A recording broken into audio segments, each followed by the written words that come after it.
Okay அம்மா எப்படி இருக்க? ஏய் ஒழுங்கா பேசு. நிஜமா தான் எப்படிமா இருக்க? நல்லா சுமாராக இருக்கேன், உடம்பு பரவாயில்ல.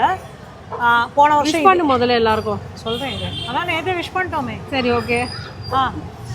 ஆக்சுவலி இப்போ உடம்பு பரவாயில்ல, உடம்பு பரவாயில்ல ஆக்கின்ட்டேன். போன வருஷம் இதே இடத்துல நின்று தான் வீடியோ போட்டோம் பார்சவாதியோட பிரம்மோற்சவத்துக்கு கருட சேவைக்கு. இந்த வருஷமும் இதே இடத்துல நின்று வீடியோ போடுறோம். அப்புறம் பார்சவாதி பிரம்மோற்சவம் ஆரம்பித்து 3ஆம் நாள் கருட சேவை ஏஎஸ்எல் ஆச்சு டிபி கோல் ஸ்ட்ரீட்டில். ஏஎஸ்எல் யாராவது மிஸ் பண்ணியிருந்தா இன்னும் 2 ஏஎஸ்எல் இருக்குது. யானை வாகனமும் குதிரை வாகனமும் சாயங்காலத்தில் நடக்கும். ஸோ முடிவாக வந்து சேவிங்க.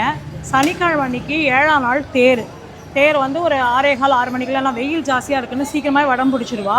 நிலைக்கும் ஒரு 1.5 மணி நேரத்தில் வந்துடுவார்.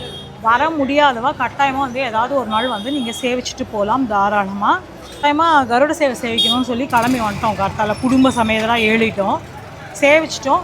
சேவிக்க முடியாத வந்து சேவிங்க. போன வருஷம் வீடியோவையும் நாங்கள் இதில் ஆட் பண்ணுறோம். தேங்க்யூ.